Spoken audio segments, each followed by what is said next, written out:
Hey guys, it's Phyrra and it's time for another Phyrra Says. So first up, I absolutely love my new hair. I had my color updated and there's more blue in the front, and this side is all like ocean colors, so there's like lots of different shades of blue. And this side is all purple unicorn colors, so there's like purple and indigo.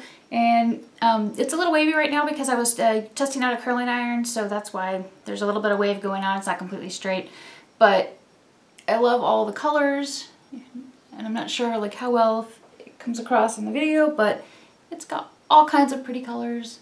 My stylist Christian used Pravana colors, and I think he actually threw in a little bit of Kenra or Joico to just mix it up a little bit, but it's mostly all Pravana, so I'm really happy about that because that means it's gonna last. Next up, I am definitely going to be doing a giveaway for my blog anniversary to celebrate 7 years of blogging. So be sure you visit my blog post that corresponds with this video. I'll put a link in the description box below and you can find out what I'm giving away. Big hint, Urban Decay. So I wanted to rant and rave a little bit. First up, I have a rant. I absolutely hate it whenever I see companies say, our products are made from all these pure ingredients with no toxic chemicals, because I really feel like that's preying on people's insecurities. There was an article that recently came out that I saw on Pop Sugar that said these are questionable ingredients to see in your beauty products, and they were like parabens and, you know, preservatives basically, and just it makes me roll my eyes because yeah, I like cruelty-free products, yeah, I like vegan products. I know a lot of people are really big on organic products and products that have no preservatives, but the thing is that not all preservatives are evil. They're not all bad, and to basically just prey off of people's insecurities by saying, oh, we don't have any of that toxic stuff you find in those other brands just drives me crazy.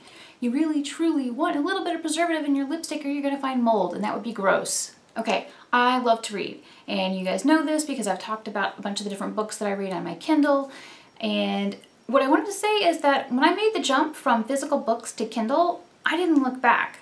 I am not one of those people who loves the tactile feel of a book. In fact, the only time that I actually want a physical book is if it's a photography book or like a coffee table book, like just basically if it's a bunch of pictures, that's when I want a physical book because I find that easier to flip through than trying to flip through one of those on my Kindle. It's one of those things that always amuses me because a bunch of my friends who are like, yeah, I like my Kindle or my Nook, but I really miss that tactile sensation and the smell, and I'm like, I don't miss that smell at all. Plus, I don't miss dusting the bookshelves that had, you know, hundreds of books on them. All they do is collect dust. Ugh, no fun. I absolutely hate Sephora's reward systems. They were supposed to release these extraordinary rewards. Ooh, they look so cool. There was a Kat Von D one that I wanted. There were all different kinds of these extraordinary rewards that were supposed to be out. And once again, Sephora dropped the ball. I looked for them right before I went to bed. They weren't there. I woke up in the morning, they were all sold out. I never got an email, and they apparently were only on the site for like 1 to 2 hours. Like I know it was a really short window because there were people bitching about it on Reddit too. And basically by the time I got up and was looking, the only thing left was a Josie Maran cookbook, which is kind of an insult because, you know, I want to buy makeup. I wanted to buy something, you know, that was worthwhile with the points. So now I'm sitting there with 2,000 points that I have nothing to do. I mean, because I feel like there's never anything good to spend my points on at Sephora, and it's just kind of an insult to have them. I far prefer the Ulta system, which actually gives me money back each time I make a purchase. I basically at this point kind of feel like the VIB Rouge is just, it's not even better than VIB, so there's no reason to try to aspire to be VIB Rouge. It's just, the points just sit there and do nothing for me. That's why I think that the Ulta system is much better. Okay, so some of you asked how I got into blogging, and I think I really kind of need to step back and say, well, I got into makeup because of Ray. Ray took me to the MAC store when we were living in California, and I absolutely fell in love with MAC.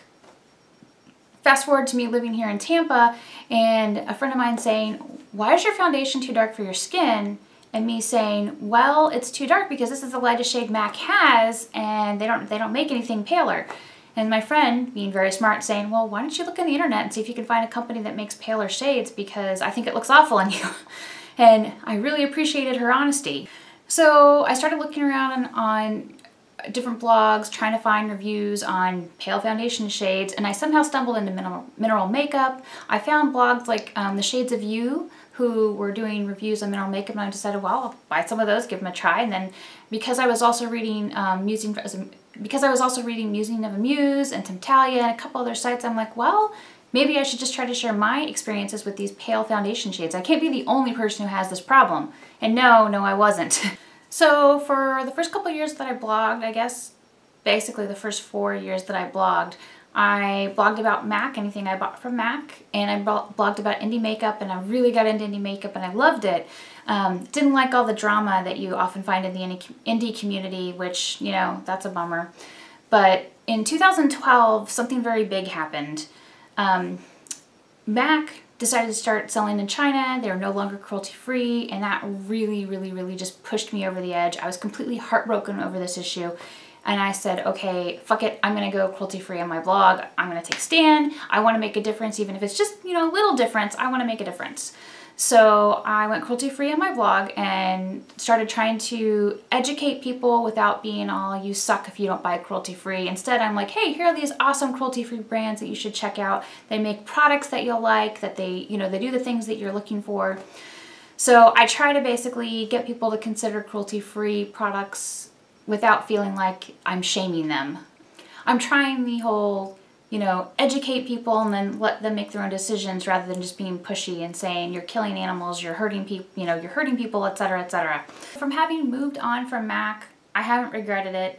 And recently I was finally able to part with most of my MAC collection. I gave it to my friend Corinne. She was really excited. And, you know, I don't feel bad about it at all. There's so much awesome makeup out there. I mean, you know, there's Urban Decay, there's OCC, there's Silk Naturals, there's Darling Girl, there's Phyrra, there's Sugar Pill. So many awesome brands, all cruelty-free, so I don't need that. I don't need the MAC anymore. One of the questions you guys asked me is, what's a brand that you didn't initially like? And I would have to say that would probably be OCC, because I didn't initially like them because I couldn't use the lip tars. Like my first lip tar I ended up, I think, giving away, or I sold it in a blog sale or something, because I bought it, I was really excited by it, but then I couldn't get it to stop feathering all over my face. Later, I learned that, you know, I was using way too much product. Even when I thought I wasn't using a lot of product, I was still using way too much product. So for me, like, the lip tars had a huge learning curve and I didn't like them, so I didn't like the brand. But later I got into the brand and I started liking the lip tars because I finally was able to master them, which it took me a while. It was annoying. I love their color pencils. Oh my god, they're amazing. I feel like everyone needs every shade, and I feel like they need to make more shades. They're such a great product. I know that they're meant to be used on the eyes and anywhere on the face, but I only use them on the lips because with my hooded eyes, they just don't want to stay in place on my eyes. It drives me crazy. But I really love them on the lips. I'm wearing Anime right now, in fact, with a little bit of Urban Decay Savage Gloss on top. So even though I've been blogging for almost 7 years, in just a couple days, I still get excited over eyeshadow. That's like the thing, I guess, that makes my heart sing. I get pretty excited over lip products too, but eyeshadow. I was so thrilled recently whenever Urban Decay released the new summer shades that are all duotones, because I really love the Urban Decay formula, and I love the fact that they're duotones because they're exciting colors. Phyrra released some really cool colors recently. But yeah, if I had to choose just one product to write about, it would probably be eyeshadow because I love it so much. Some of you asked me what I do on a daily basis. On a daily basis, I juggle blogging, doing social media stuff, and my job. And for me, that basically entails lots of editing articles, giving out articles to my writers, and just stuff like that for the web. So that's what I do. I really enjoy it.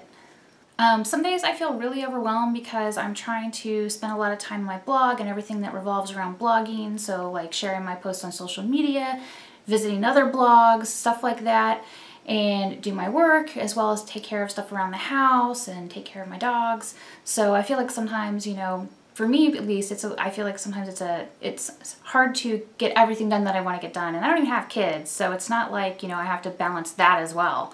But some days I feel like I'm completely overwhelmed because, you know, I've got to get some articles done for work, I've got to do some blogging, I've got to go see my therapist, I've got to go to the gym, I've got to hit the grocery store, I've got to take care of the dogs, I've got to do all of this stuff all in one day, and it's just a lot of stuff. What really helps me is if I actually make like a checklist, and basically each time I finish an item on the list I check it off so that I don't forget anything or miss a deadline.